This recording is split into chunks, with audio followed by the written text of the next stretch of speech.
கர்த்தருடைய பரிசுத்த நாமத்திற்கு மகிமை உண்டாவதாக. இந்த ஹெவன் டிவியின் மூலமாக நல்ல பிதாவே நிகழ்ச்சியை கண்டு கொண்டிருக்கிற உங்கள் அனைவருக்கும், தெய்வ மக்களாகிய உங்கள் அனைவருக்கும் இயேசு கிறிஸ்துவின் நாமத்தினாலே வாழ்த்துக்களையும் நன்றிகளையும் பாராட்டுதல்களையும் தேவ ஆசீர்வாதங்களையும் நான் சொல்லிக்கொள்ள ஆசைப்படுகிறேன். இந்த இடத்திலே தெய்வ மக்களே, ஹெவன் டிவி மூலமாக கர்த்தருடைய ஒரு நல்ல ஊழியத்தை நேபாள் தேசத்திலும் தமிழ்நாடு முழுவதிலும் செய்து கொண்டிருக்கிற இந்த ஹெவன் டிவி குடும்பத்தாருக்கும் மற்றும் இந்த ஹெவன் டிவி நிறுவனரான பிரதர் மேத்யூ அவர்களுக்காகவும் நீங்கள் ஜெபித்து கொள்ளும்படியாக இயேசு கிறிஸ்துவின் நாமத்தினாலே உங்கள் அனைவரையும் வேண்டி விரும்பி கேட்டுக்கொள்கிறேன். இந்த இடத்திலே இந்த நிகழ்ச்சியை பார்த்து கொண்டிருக்கிற ஒவ்வொருவருக்கும் மீண்டும் ஒரு முறையாக எனது வாழ்த்துக்களை சொல்லிக்கொள்ள ஆசைப்படுகிறேன். ஒரு வசனத்தை சொல்லி இந்த நிகழ்ச்சியில் கடந்து போகலாம் என்று நான் ஆசைப்படுகிறேன். 2 சாமுவேலின் புஸ்தகம் 22வது அதிகாரம் 31வது வசனம். தேவனுடைய வழி உத்தமமானது, கர்த்தருடைய வசனம் புடமிடப்பட்டது, நம்மை நம்புகிற அனைவருக்கும் அவர் கேடகமாக இருக்கிறார். அதாவது இந்த வசனம் சொல்கிறது, தேவனை நம்புகிற எல்லாருக்கும் அவர் கேடகமாக இருக்கிறார். அது அவருடைய வசனமானது புடமிடப்பட்டது என்று சொல்லப்பட்டிருக்கிறது. அதாவது அவருடைய வசனம் மட்டும்தான் புடமிடப்பட்டது. வேறு இந்த உலகத்தில் வேறு புடமிடப்பட்ட காரியங்கள் வேறு எதுவுமே கிடையாது. ஏன் இந்த வசனத்தை நாம் தெளிவாக அறிந்து கொள்ள வேண்டும், ஏன் நாம் அதை வாசித்து கொள்ள வேண்டும் என்று, அது ஏனென்றால் அநேகரை பரலோக ராஜ்யத்திற்கு கொண்டு போக வேண்டிய கட்டாயத்தில் நாம் இருக்கிறோம். அதாவது தேவனானவர் நமக்கு சொன்ன கட்டளை, கடைசி கட்டளை, அவர் பரலோகம் ஏறி போகும்போது சொன்ன கட்டளை, அநேகருக்கு சுவிசேஷத்தை அறிவியுங்கள். அப்போ அந்த சுவிசேஷத்தை சொல்லும்போது நிறைய விதமான எதிர்கேள்விகள் வருவதை நாம் காண்கிறோம். பார்த்திங்கன்னா இன்றைக்கி பார்த்தா ஒரு பரிணாம வளர்ச்சி, பரிணாம கொள்கை சொல்கிறார்கள். அதாவது குரங்கிலிருந்து மனிதன் பிறந்தான். அப்போது குரங்கிலிருந்து தான் மனிதன் பிறந்தான் என்று சொன்னால், இன்று குரங்காக இருக்கக்கூடிய இந்த மியூசியங்களிலும் இந்த மலை பிரதேசங்களிலும் குரங்காக இருக்கக்கூடிய இந்த குரங்குகள் என்று மனிதனாக மாறப்போகிறது. ரெண்டாவது, பரிணாம வளர்ச்சிப்படி 6000 வருஷமாக குரங்குகளாகவே இருந்து கொண்டு இருக்கிற இந்த குரங்குகள் ஏன் இன்னும் மனிதனாக மாறவில்லை? அப்போ அதுபோல் இப்போது மனிதனாக இருந்து கொண்டிருக்கிற நாம் எப்போது அடுத்த ஜீவியாக நாம் மாறப்போகிறோம்? இப்படிப்பட்டான கேள்விகளுக்கு இவர்களிடம், அந்த நாத்திகர்களிடம் பதில் இல்லை. அப்போ இதற்கெல்லாம் சரியான விளக்கங்களை, தேவன் தான் இந்த பூமியை படைத்தார், தேவன் மூலமாகத்தான் இந்த பூமி முழுவதும் உண்டானது, இந்த பிரபஞ்சம் மூலம் உண்டானது என்பதை பற்றி நாம் அவர்களுக்கு சொல்ல வேண்டுமென்றால் இந்த ஒரு புஸ்தகத்தை நாம் தெளிவாக தெரிந்திருக்க வேண்டும். அது நிச்சயமாக ஃபேஸ்புக் அல்ல, சயின்ஸ் புக் அல்ல, ஹிஸ்ட்ரி புக் அல்ல, இந்த வேதாகமம் என்கிறதான ஒரு ஜீவ புஸ்தகம். அப்போ அதாவது இன்றைக்கி ஒருவேளை மனிதன் குரங்கிலிருந்து தான் வந்தான் என்பதை சிலர் ஒத்துக்கொள்ளலாம் என்றால் உங்கள் முப்பாட்டனோ தாத்தனோ குரங்கு என்று நீங்கள் ஒத்துக்கொள்ளலாம். ஆனால் வேதாகமத்தை அறிந்த நாங்கள் இதை ஒத்துக்கொள்ள வேண்டிய அவசியம் இல்லை. ரெண்டாவதாக, தெய்வ சத்தம், அதாவது தெய்வ சத்தம் கேட்கிறது என்று சொன்னால், நம்மளுக்கு காலையில் எழும்பின உடனேயே நம்ம இந்த வேதாகமத்தை வாசிப்பதன் மூலமாக நமக்கு தெய்வ சத்தத்தை நாம் கேட்க முடியும். அப்போ கடந்த எபிசோடில் வேதத்தை பற்றி சில காரியங்களை நான் சொன்னேன். அதை தொடர்ந்து இந்த வேதத்தின் முக்கியத்துவம் என்ன, இதை எப்படி வாசிக்க வேண்டும், இதை எப்படி படிக்க வேண்டும், அப்படியானால் இந்த ஜெபம் ஆனது எப்படி செய்ய முடியும் என்பதை குறித்து, இது இந்த நிகழ்ச்சியானது ஜெபத்திற்கு முக்கியத்துவம் கொடுக்கிற ஒரு நிகழ்ச்சி. அதனால் அந்த ஜெபத்துக்கு முக்கிய காரணமான இந்த வேதாகமத்தை பற்றி முழுவதுமாக உங்களுக்கு சொல்ல ஆசைப்படுகிறேன். எனக்கு தெரிந்த விஷயங்களை, எனக்கு தெரியாத நிறைய விஷயங்கள் உங்களிடம் இருக்கலாம். அதையும் இன்னும் கர்த்தர் தாமே எங்களுக்கு தெரியப்படுத்த வேண்டும் என்று நான் ஜெபிக்கிறேன், கர்த்தருக்குள்ளே பிரார்த்திக்கிறேன். தேவனுடைய பிள்ளைகளே, இந்த வேதாகமத்தை தொடர்ந்து நாம் வாசிக்க வேண்டுமானால் வெறும் 72 மணி நேரம் போதும். அதாவது வெறும் 72 மணி நேரம் ஒரு ஜீவிதத்தில், ஒரு மனிதனுடைய வாழ்க்கையில் இந்த வேதாகமத்தை முழுவதுமாக வாசிக்காத எத்தனையோ பேர் இந்த கிறிஸ்தவர்கள் என்று உண்டு. அப்போ பாருங்கள், இந்த வேதம் சொல்கிறது, சங்கீதம் 90:10 அந்த வசனம் சொல்கிறது, 70 வருஷம் முதல் பலத்தின் மிகுதியால் தான் மனிதன் 80 வருடங்கள் வாழ முடியும், அது சொல்லுகிறது. அப்போ இந்த வேதாகமத்தில் முதலில் 900 வருடங்களுக்கு மேலாக வாழ்ந்தவர்கள் இந்த வேதாகமத்தில் இருந்தார்கள். ஆதாம் 930 வருடங்களாகவும், சேத்து 912 வருடங்களும், ஏனோக் 905 வருடங்களும், கேனான் 910 வருடங்களும், யாரேது 962 வருடங்களும், கடைசியாக மெத்துசாலா என்கிறவர் 969 வருடங்களும் வாழ்ந்ததாக இந்த வேதாகமம் நமக்கு சொல்கிறது. இந்த 969 வருடம் வாழ்ந்த இந்த மெத்துசாலா தான் இந்த உலகிலேயே அதிகமான நாட்கள் உயிரோடு வாழ்ந்த ஒரு மனிதர். அப்போ பாருங்கள், இவர் வேறு யாரும் இல்லை, லாமேக் என்பவருடைய அப்பா, நோவாவின் தாத்தா, இவர் தான் இந்த மெத்துசாலா. அப்போ பாவம் பெருகினதால் தேவன் இவருடைய வாழ்க்கைகளை, அதாவது 900 வருடங்களுக்கு மேலாக வாழ்ந்து கொண்டிருக்கின்ற வாழ்க்கையை தேவன் வெட்டி குறைத்து ஒரு 120 வருடங்களாக மாற்றினார். அவர்கள் மனிதனுடைய வாழ்க்கை வெறும் 120 வருடங்களாக மாற்றப்பட்டது. இது ஆதியாகமத்தின் புஸ்தகம் 6வது அதிகாரம் 3வது வசனத்தில் சொல்லப்பட்டிருக்கிறது. அப்பொழுது கர்த்தர், என் ஆவி என்றென்றைக்கும் என்னோடே போராடுவதில்லை, அவன் மாம்சம்தானே, அவன் இருக்க போகிற நாட்கள் 120 வருஷம் என்றார். அதாவது 120 வருடங்களாக கத்திரிக்கோல் கொண்டு தேவன் வெட்டி இந்த மனிதனுடைய வாழ்க்கையை குறுக்குகிறார். அதற்கான காரணம் என்னவென்று சொன்னால், ஆதியாகமம் 6வது அதிகாரம் 2வது வசனத்திலேயே தெளிவாக சொல்லப்பட்டிருக்கிறது. தேவகுமாரர் மனுஷகுமாரத்திகளை அதிக சௌந்தரியம் உள்ளவர்கள் என்று கண்டு அவர்களுக்குள்ளே தங்களுக்கு பெண்களை தெரிந்து கொண்டார்கள். இப்படியாக அவருடைய விருப்பத்தின்படி தெரிந்து கொள்ளப்பட்ட திருமணங்கள் நடந்தது. அதாவது ஆசிரியர் மாணவனை திருமணம் செய்வது, மாணவன் ஆசிரியர்களை திருமணம் செய்வது, இப்படிப்பட்ட காலங்கள் இன்று நடைபெறுவது போல அந்த காலங்களிலும் அதாவது தாறுமாறான திருமணங்கள் நடந்த காரணத்தினால் தேவன் இவர்களுடைய வாழ்க்கையை வெட்டி குறைத்தார் என்று நாம் இந்த வேத வசனத்தின் மூலமாக தெரிந்து கொள்ள முடிகிறது. அப்போ 120 வருடங்கள் வாழ்ந்து கொண்டிருந்த இந்த மனிதனுக்கு அதற்கு பிறகு சங்கீதக்காரன் தெளிவாக சொல்கிறான். சங்கீதம் 90 10வது வசனத்தில் இப்படியாக சொல்லப்பட்டிருக்கிறது, எங்கள் ஆயுசு நாட்கள் 70 வருஷம், பலத்தின் மிகுதியால் 80 வருஷமாக இருந்தாலும் அதன் மேன்மையானது வருத்தமும் சஞ்சலமுமே, அது சீக்கிரமாய் கடந்து போகிறது, நாங்களும் பறந்து போகிறோம். தெளிவாக சொல்கிறான், ஒரு மனிதன் 70 முதல் 80 வயது வரை தான் வாழ முடியும். அப்படி வாழ்ந்தால், அதுக்கு மேலே வாழ்ந்தால் இந்த உலகத்தில் ஒரு நிம்மதி இல்லை என்கிறதை அவன் சொல்ல வருகிறான். அப்போ இப்படிப்பட்ட 80 வருடம் வாழக்கூடிய ஒரு மனிதன் இந்த பூமியில் வாழக்கூடிய நாட்கள் எத்தனை என்று சொன்னால் 80 × 365 என்று நாம் பார்த்தால் 29,200 நாட்கள் வாழ முடியும். அதாவது 29,200 வருடங்கள் அல்ல, 29,200 மாதங்கள் அல்ல, 29,200 நாட்கள் வாழ முடியும். இந்த 29,200 நாட்களில் வேதாகமத்தை எடுத்து நம்ம கணக்கு கூட்டும்போது அதாவது 7,800,000 மணி நேரம், 7,800,000 மணி நேரம் நாம் இந்த பூமியில் ஜீவிக்க முடியும் 80 வயது வரை வாழ்பவர்கள். இத்தனை மணி நேரம் வாழ்பவர்கள் ஒரு முறை கூட அந்த 72 மணி நேரத்தை செலவாக்கி இந்த வேதாகமத்தை நாம் வாசிக்கவில்லை என்று சொன்னால் தேவன் மிகவும் துக்கப்படுவார். அப்படி பார்த்தால் இந்த வேதாகமத்தை 5 முறை வாசித்தால் தான் புரிய ஆரம்பிக்கும். இந்த வேதாகமம் இன்றைக்கி பாருங்கள், அதாவது இந்த கொரோனா காலத்தில் மட்டும் 1.5 கோடி பேர் இந்த உலகத்தை விட்டே மாற்றப்பட்டு விட்டார்கள்.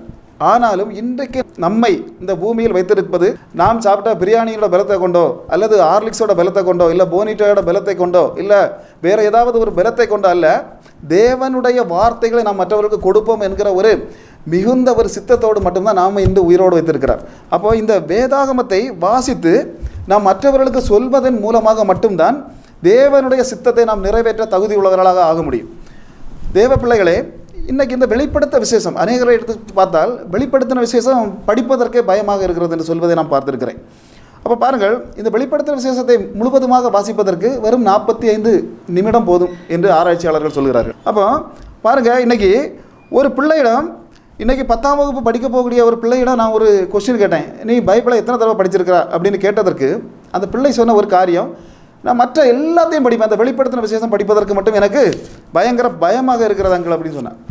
அப்படி என்றால் என்ன அப்படின்னு கேட்டால், இன்றைக்கி இந்த வெளிப்படுத்தின விசேஷத்துக்குள்ளே போனால் பயங்கரமாக பயப்படுகிற ஒரு சூழ்நிலை இருப்பதாக இந்த ஜனங்கள் உணர்கிறார்கள். வெளிப்படுத்தின விசேஷம் 4ஆம் அதிகாரத்திலேயே சபை எடுத்துக்கொள்ளப்படுகிறது. அப்போ இதுக்கு சபைக்கு அதுக்கு பிறகு வாழ்பவர்களெல்லாம் பாவம் செய்தவர்கள். நம்ம பாவம் செய்யாதவர்களாக இருக்கும்போது ஒரு நாளும் இந்த வேதத்தை குறித்து வெளிப்படுத்தின விசேஷத்தை குறித்து நாம் பயப்பட வேண்டிய அவசியம் இல்லை.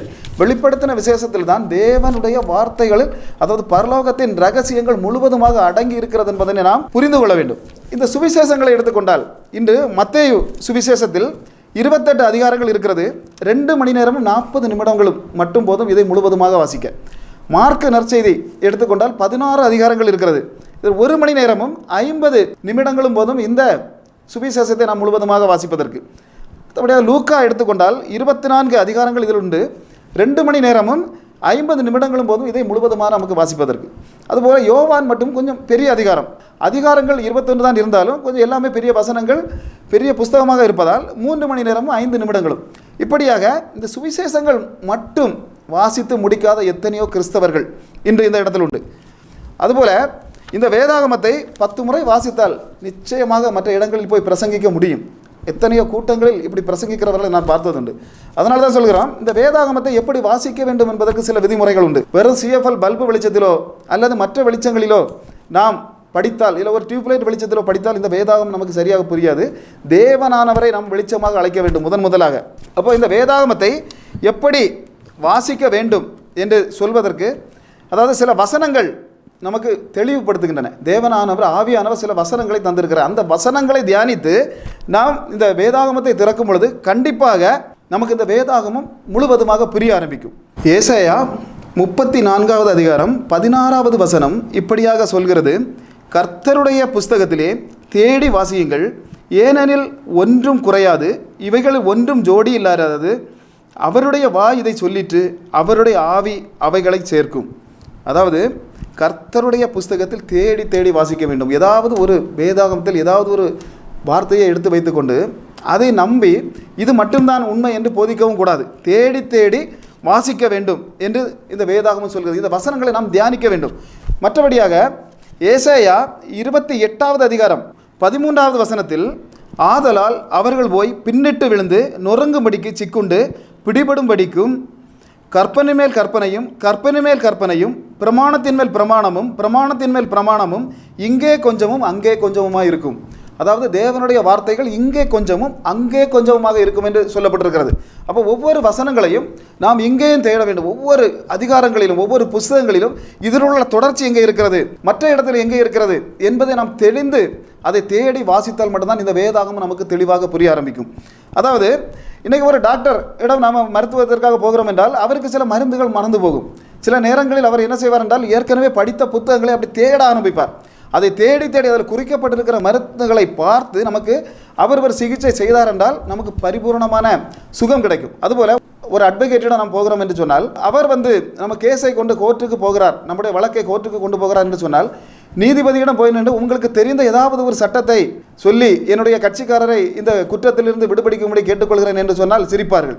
அதாவது என்ன செய்ய வேண்டும் என்றால் அவர் அந்த புஸ்தகத்தை, சட்ட புஸ்தகத்தை தேடி தேடி வாசித்து அதில் இருக்கிற, அதாவது அந்த சட்டத்தின் நுணுக்கங்களை அறிந்து அந்த கோர்ட்டில் போய் வாதாடினார் என்றால் நிச்சயமாக வெற்றி கிடைக்கும். அதுபோல் இந்த வேதாகமத்தை நாம் என்ன செய்ய வேண்டும் என்று சொன்னால், இந்த வேதாகமத்தை தேடி தேடி நம்ம தெளிவாக வாசிக்கும் போது தான் மற்றவர்களுக்கு எடுத்து சொல்லவும் முடியும். நாமும் இந்த வேதாகமத்தை பற்றி முழுவதுமாக தெரிந்து கொள்ள முடியும். இன்னைக்கு எத்தனை சமுத்திரங்கள் உண்டு, இந்திய பெருங்கடல், அரபிக்கடல், பசிபிக் பெருங்கடல், இப்படியான சமுத்திரங்கள் சொல்லப்படுகிறது. ஆனால் இந்த அட்லாண்டிக் பெருங்கடலில் அந்த கப்பலை ஓட்டுகிறவர், அந்த பைலட் ஆனவர், அந்த கேப்டன் ஆனவர் தான் இன்னைக்கு நம்பர் 1 கேப்டன் என்று சொல்கிறார். ஏன் என்று சொன்னால் அங்கே தான் அவர் பிரச்சனைகள் அதிகமான புயல் காற்றுகளும் அதிகமான பிரச்சனைகளும் அந்த அட்லாண்டிக் பெருங்கடலில் ஓட்டும்போது, அப்போ அதையெல்லாம் தாண்டி இது எப்படி இருக்க வேண்டும், எப்படி போக வேண்டும், எந்த ரூட்டில் போக வேண்டும் என்று அவர் தெளிவாக ஆராய்கிறார். ஆராய்ந்து அதில் போகிறதுனால தான் அவர் நம்பர் 1 கேப்டனாக மாறுகிறார். அதுபோல் இந்த வேதாகமத்தை முழுவதுமாக நம்ம ஆராய்ச்சி செய்யும் போது தான், அதுபோல் இன்னைக்கு பாருங்க, வேதாகம ஆராய்ச்சி செய்யணும் சொன்னால் இன்னைக்கு திருவனந்தபுரம் ஏர்போர்ட்டிலிருந்து மதுரை வரை போகக்கூடிய ஒரு ஃப்ளைட் கிளம்புகிறது என்று சொன்னால் அதை கூடுதலாக ஆராய்ச்சி செய்ய மாட்டார்கள். ஆனால் அதே இது சிங்கப்பூர் கிளம்புகிற ஒரு ஃப்ளைட்டை பார்த்தா தெரியும், அதிகமாக அதை ஆராய்ச்சி செய்து, ஏன்னா அது அந்த அளவு உயரத்தில் பறக்கிறது, 30,000 அடிக்கு மேலான உயரத்தில் பறக்கக்கூடிய ஒரு விமானங்களை அவர்கள் அவ்வளவு ஆராய்ச்சி செய்வார்கள். அப்போ அந்த அளவு உயர உயர போக போக வேண்டும் என்று சொன்னால் கண்டிப்பாக இந்த வேதாகமத்தை முழுவதுமாக நம்ம ஆராய்ந்து ஆராய்ந்து ஆராய்ந்து மேலாக நாம் போயிருக்க வேண்டும். அடுத்தபடியாக இந்த வேதாகமத்தை நாம் எடுத்து வாசிக்கும் போது பாருங்கள், இந்த பெரேயா பட்டணத்தாரை பற்றி ஒரு விஷயம் சொல்லப்பட்டிருக்கிறது. அப்போஸ்தலர் நடவடிக்கைகள் 17வது அதிகாரம் 11வது வசனத்தை நாம் எடுத்து பார்த்தால், அந்த பட்டணத்தார் மன வாஞ்சையாய் வசனத்தை ஏற்றுக்கொண்டு காரியங்கள் இப்படி இருக்கிறதா என்று தினந்தோறும் வேத வாக்கியங்களை ஆராய்ந்து பார்த்ததினால் தெசலோனிக்கேயாவில் உள்ளவர்களை பார்க்கிலும் நற்குணசாலிகளாக இருந்தார்கள். அதாவது இந்த பெரேயா பட்டணத்தாரை பற்றி நமக்கு அதிகமாக தெரியாது, ஆனால் தெசலோனிக்கே பட்டணத்தாரை பற்றி வேதாகமத்தில் அநேக இடங்களில் சொல்லப்பட்டிருக்கிறது நமக்கு நன்றாக தெரியும். ஆனால் தேவன் எப்படி சாட்சி கொடுக்கிறார் என்றால், இந்த தெசலோனிக்கே பட்டணத்தாரை விட இந்த பெரேயா பட்டணத்தார் மிகுந்த ஞானத்தை பெற்றிருந்தார்கள். அதுக்கு காரணமாக அந்த வசனம் சொல்கிறது, தினந்தோறும் வேத வாக்கியங்களை ஆராய்ந்து படிக்கிறதுனாலே இவர்கள் ஆராய்ச்சி செய்தார்கள். இந்த வேதாகமத்தை ஆராய்ச்சி செய்பவர்களுக்கு ஒரு நாளும் தோல்வி இல்லை. இந்த வேதாகமத்தில் பாருங்கள், இந்த பவுல் 2 நிருபங்களை இந்த தெசலோனிக்கே பட்டணத்துக்கு எழுதுகிறார். ஆனால் ஒரு தடவை கூட இந்த பெரேயா பட்டணத்துக்கு எழுதவே இல்லை. ஆனால் ஒரு சாட்சி, தேவன் கொடுக்கிற சாட்சி என்னவென்று சொன்னால், இவர்கள் வேதாகமத்தை அதிகமாக வாசித்ததால் இவர்களால் எழும்பி பிரகாசிக்க முடிகிறது. சாட்சி என்பது நிச்சயமாக தேவனுடைய கையிலிருந்து சாட்சி பெற வேண்டும். அதாவது யோபுவுக்கும் உத்தமனும் சன்மார்க்கனும் என்ற ஒரு சாட்சி தேவனால் கொடுக்கப்படுகிறது. மற்றபடி வேறு யார் மூலமாக சாட்சி வாங்கினாலும் அது எந்த வாழ்க்கையில் நம்மளுக்கு ஒரு முன்னேற்றத்தையும் அது கொண்டு வராது. இன்று நம்முடைய ஜெபத்தையும் நம்முடைய வேத ஆராய்ச்சியையும் பார்த்து நம்முடைய தேவனை ஆச்சரியப்பட அளவில் இருக்க வேண்டும். அப்படி இருந்தால்தான் நமக்கு இந்த வேதாகமத்தின் ஞானங்கள் நமக்கு தெரிய ஆரம்பிக்கும். இன்று இந்த வேதாகமத்தை திறந்து படிப்பதற்கு சில திறவுகோல் வசனங்கள் உண்டு. அது என்ன வசனங்கள் என்று நான் உங்களுக்கு சொல்லலாம் என்று ஒரு ஆசைப்படுகிறேன். இப்போ ஒரு பூட்டி கிடக்கக்கூடிய ஒரு கதவை இன்னைக்கு திறந்து கொண்டு அது உள்ளே போக வேண்டும் என்று சொன்னால், அதாவது அந்த ஓனர்னால தான் முடியும். அது வீட்டினுடைய ஒரு ஓனர்னால தான் இந்த பூட்டி கிடக்கக்கூடிய ஒரு கதவை திறந்து கொண்டு உள்ளே போக வேண்டும். அப்போ இல்லாமல் திருட வருகிறவர்கள் எப்படி போவார்கள் என்று சொன்னால், இப்போ வீட்டு ஓனர் என்பவர் அந்த சாவியை எடுத்து அந்த திறவுகளை எடுத்து திறந்து கொண்டு மரியாதையாக வீட்டுக்கு போகிறார். ஆனால் இந்த திருடர்கள் அப்படி அல்ல, கம்பிப்பாறையோ இல்லை வேற எதையாவது சுத்தியலோ எதையாவது கொண்டு வந்து அதை உடைத்து நொறுக்கி அதுக்குள்ளாக கடந்து போதை பார்க்கிறோம். அதுபோல் இந்த வேதாகமம் என்பது ஒரு நம்முடைய வீடு போல, இந்த வீட்டுக்குள் கடந்து போகும்போது முறையான வழியில் எப்படி போக வேண்டும் என்று முதல் எந்த வசனத்தை வாசித்துவிட்டு இந்த வேதாகமத்தை திறக்க வேண்டும் என்று நமக்கு தெளிவாக தெரிந்தால், அந்த வசனத்தின் மூலமாக நாம் கடந்து போகும்போது இந்த தேவன் நமக்கு இந்த பரலோக தரிசனங்களையும் இந்த வேதத்தின் வசனங்களையும் தெளிவாக நமக்கு புரிய செய்வார் என்பது உண்மை. இதில் வேதாகமத்தில் ஒவ்வொரு புஸ்தகத்திற்கும் ஒவ்வொரு திறவுகள் வசனங்கள் உண்டு. இப்போது வெளிப்படுத்தின விசேஷம் எடுத்து நாம் பார்த்தால், இந்த வெளிப்படுத்தின விசேஷத்தை அது திறவுகள் வசனம் என்ன என்று கேட்டால், வெளிப்படுத்தின விசேஷம் 1வது அதிகாரம் 19வது வசனத்தை நாம் எடுத்து வாசிக்கும் போது, நீ கண்டவைகளையும் இருக்கிறவைகளையும் இவைகளுக்கு பின்பு சம்பவிக்கிறவைகளையும் எழுது. அதாவது இந்த இடத்துல இந்த புஸ்தகத்தை திறக்க வேண்டும் என்றால் இதுதான் திறவுகள் வசனம். இதில் என்ன சொல்லப்பட்டிருக்கிறது என்றால், 1வது யோவான் கண்டவைகள் எதுவென்று நாம் ஆராய்ச்சி செய்ய வேண்டும். 2வது கேட்டவைகள் இருக்கிறவைகள், இப்போது இருக்கிறவைகளை ஆராய்ச்சி செய்ய வேண்டும். அதற்கு அடுத்தபடியாக இதற்கு பின் சம்பவிப்பவர்கள், இது என்ன இனி சம்பவிப்பவர்கள், அப்போ என்ன என்பது இந்த வேதாகமத்தில் இந்த வெளிப்படுத்தின விஷயம் சொல்லப்பட்டிருக்கிறது. அப்போ இந்த 3 விஷயங்கள், இது எப்போது நடந்தது, இது இனி எப்போது நடந்து கொண்டு இருக்கிறது, இது இனி எப்போது நடக்கப் போகிறது, இப்படிப்பட்டதான காரியங்கள் முழுவதுமாக நமக்கு விளங்கும் போது தான் இந்த வெளிப்படுத்தின விசேஷத்தை முழுவதுமாக புரிந்து கொள்ள முடியும்.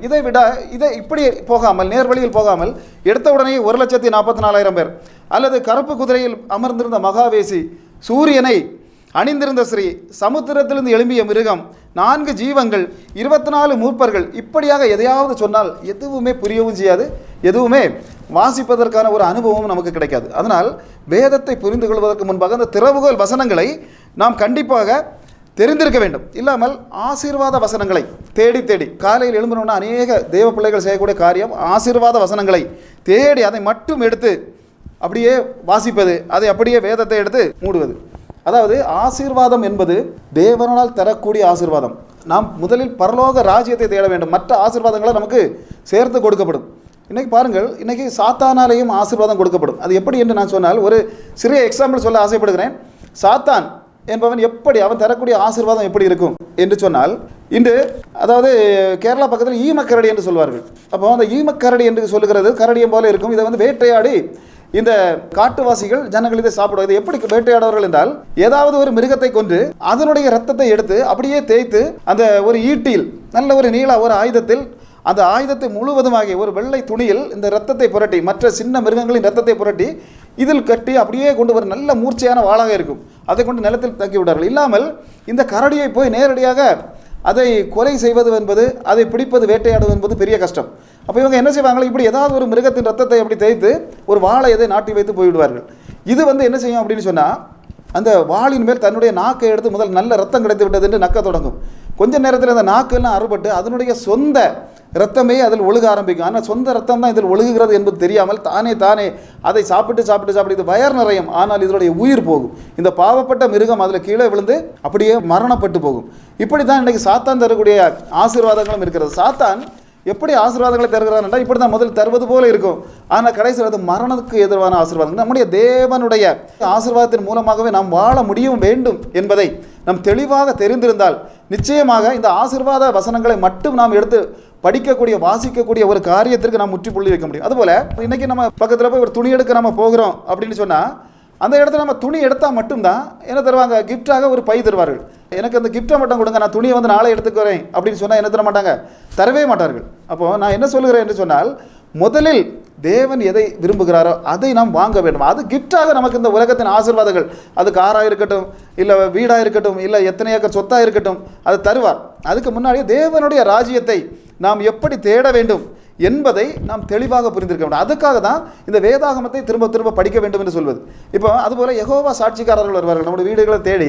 யெகோவா சாட்சிக்காரர்கள் இயேசு கிறிஸ்து தெய்வம் இல்லை, யெகோவா மட்டும்தான் தெய்வம் அப்படின்னு சொல்வார்கள். அப்போ நாம் உடனே தானே நீங்கள் சொன்னது சரிதான் பிரதர், ஏதாவது 2-3 வசனங்களை அவர்கள் சொல்வார்கள். உடனே நான் இதுங்க சொன்னது கரெக்ட் தான் பிரதர், நாங்கள் எங்கள் பாஸ்டர்கிட்ட போய் இதெல்லாம் சொல்லி அவரையும் ஒன்று சரிப்படுத்துகிறேன் என்று சொல்லிவிட்டு நீங்கள் கிளம்பக்கூடாது. அது ஏன்னா அந்த வேதாகமத்தில் உள்ள வசனங்களை எடுத்து இயேசு கிறிஸ்துவும் உண்மையான தெய்வம் என்பதை நாம் அவர்களுக்கு சொல்ல வேண்டுமானால் வேதாகமத்தை பற்றிய ரகசியங்கள் தெரிந்திருக்க வேண்டும். அதுபோல இந்த ஒன்லி ஜீசஸ்காரர்கள் இவர்களாம் ஜீசஸ் மட்டும்தான் தெய்வம் என்று சொல்லிக் கொண்டு வருகிறதான இவர்களும் என்ன செய்கிறார்கள் என்று சொன்னால் இயேசு கிறிஸ்து மட்டும்தான் தெய்வம், யெகோவா தெய்வம் இல்லை என்று சொல்வார்கள். ஆனால் திருத்துவத்தை பற்றியுள்ள வேத வசனங்களை நாம் தெளிவாக அறிந்திருந்தால் மட்டுமே இவர்களிடம் நாம் பேச முடியும்.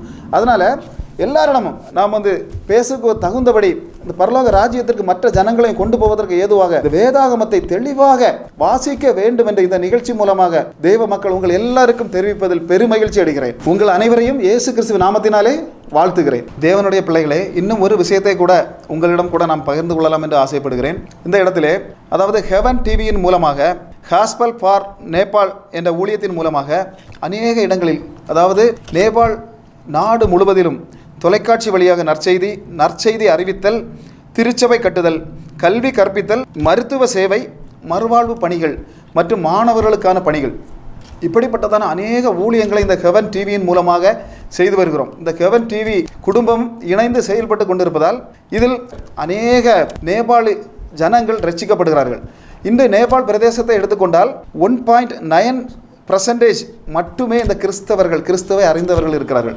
மீது எல்லாருமே பாதாளத்தை நோக்கி போய்கொண்டிருக்கிற ஒரு சூழ்நிலையிலே இருக்கிறார்கள். அதாவது எந்த விதமான நல்ல காரியங்களும் செய்ய முடியாமல், நல்ல சாப்பாடுகள் இல்லாமல், கல்வி கற்க முடியாமல், குடும்பங்கள் உயர முடியாமல் போராடி கொண்டிருக்கிற இந்த இடங்களிலே தேவனுடைய வார்த்தைகள் எப்படி இந்தியாவிற்கு வந்து சேர்ந்தபோது இந்தியா உயர வந்ததோ அதுபோல் இந்த நேபாள் தேசமும் இந்த சுவிசேஷத்தை கொண்டு போக வேண்டும் என்று இந்த ஹெவன் டிவி குடும்பமும் அதாவது இதனுடைய நிறுவனர் பிரதர் மேத்யூ அவர்களும் முழு மூச்சாக தேவனுடைய தரிசனத்தின்படி ஓடிக்கொண்டிருக்கிறார்கள்.